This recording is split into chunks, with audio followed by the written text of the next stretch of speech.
بسم الله الرحمن الرحیم. حضرت مولانا مظفر حسین صاحب رحمه الله یو زبردست عالم او بزرگ تیر شوی دی.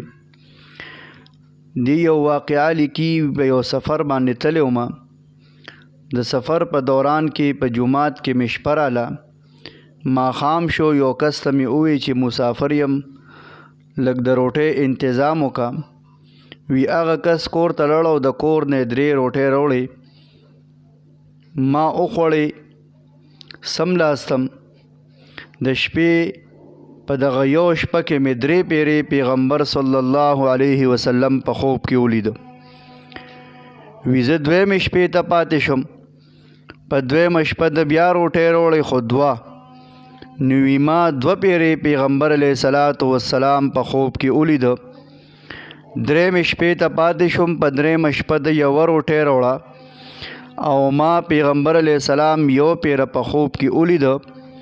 خو دې کس راته ووی چې مولانا صاحب بس ته سبا ته مه پاتې کېږه، ته لاړ شه.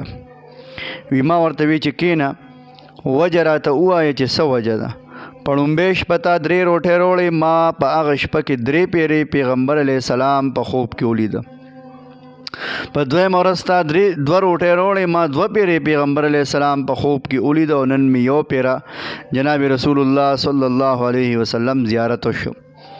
وی هغه راته ووی چې زه یو غریب انسان یم، ټوله ورځ مزدوري او دیاړي وکم او ماښام هغه مزدوري او دیاړي راوړم. زما هم روژئ، د ښځې مې هم روژئ او بچې مې دی، زوی مې دی، د هغه هم روژئ. په لومبۍ ورځ چې ماښام تا ما ته ووی چې روټۍ راله راوړه، نو ما خپله روټۍ او د خپلې اهلیې د عیسې روټۍ هغه راوړه. هغه زوی مې راته وی چې زما دا برخم وله اوسه مسافر دی چې روټۍ وخوري، مونږ به خیر دی روژه نه ماتوو. په 2مه ورځ باندې زمونږ په نهره باندې روژه شوه. 2مه ورځ چې تېره شوه نو د هغه زوی طبیعت مې ډېر خراب شو او ته بیا په جومات کې وې، ستا شپه وه. نو ما هغه یوه روټۍ زوی ته پرېښوده او زمونږ بیا شپه په نهره شوه. 2 روټۍ مې تاله راوړې، یو خپله حصه او یو د خپلې اهلیې برخه.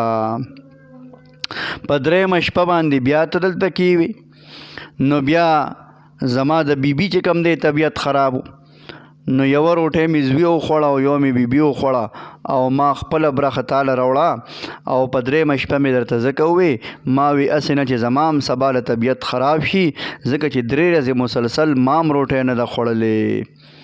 لہذا دا دغه حلال رزق برکت و. مولانا صاحب فرمایي چې دغه حلال رزق دونه برکت و چې د هغه حلال رزق د خوړلو د وجې د جناب رسول الله صلی الله علیه وسلم زیارت زما وشو.